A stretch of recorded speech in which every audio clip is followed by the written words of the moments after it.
Guys, pakiramdam nyo ba na sobrang daming pangit yung intensyon na naghahabol sa'yo, gusto ka saktan, gusto ka sirain, at mga bagay na parang pag inisip mo, nakakatakot, nakakaba?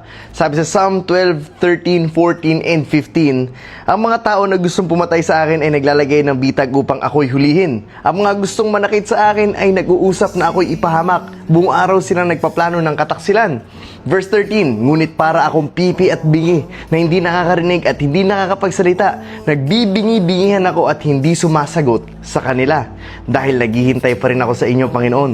Kayo, Panginoon na aking Diyos, sasagutin niyo ako. Guys, grabing tiwala yun kay Lord. Kaya ba natin gawin yung ganong klaseng tiwala na kahit anong sabihin ng iba, na kahit anong ginagawa ng iba, we just stay silent dahil hindi naman tayo yung dapat mag-revenge, hindi naman tayo dapat yung gumante, hindi tayo dapat yung nag-iisip na masama. Pagtitiwalaan mong Panginoon dahil alam niya ang ginagawa niya, mabuti man o masama, we praise Him. Sa mata natin, ang pangit na nangyayari, pero just believe that the Lord knows what He is doing sa buhay mo. At itong mga pagsubok na to, itong mga pagkakataon na to, itong mga tao na to, or kung ano man yung instances, na parang pag naramdaman mo, ano nangyayari? Bakit ganun? Actually, tignan mo na lang siya as a blessing.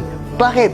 Kasi itong mga pagkakataon na nagpapalubog sa'yo, nagpapabagsak sa'yo is actually an opportunity for you na mas magtiwala sa Panginoon. It's an opportunity for you to understand na hindi mo talaga kakayanin on your own. It's an opportunity for you to understand na talagang kapag hiwalay ka sa Panginoon, ay lalong wala ka magagawa. Pwede kang magpumiglas, pwede kang lumaban, pwede kang gumante based sa sarili mong lakas at karunungan. Kaso lang, ang ending nun laging dead end. It's a trap.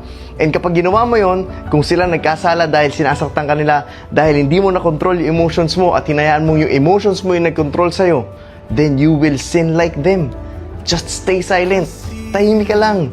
Huwag kang papatol. At kung talaga sumusunod sa Panginoon, magiging magandang halimbawa ka sa mga taong katulad mo na nakakaranas sa mga ganyang pagkakataon at matututo rin silang magtiwala sa Panginoon ng buong puso. Anyway po, itong jersey na suot ko, ang Toy Story Collection, malapit na po itong matapos. At sa pagbili niyo po ng jersey, ay makakatulong kayo ng malaki kasi lahat po ng kinikita nito ay ginagamit namin for the missions, para sa mga mission, para sa Panginoon.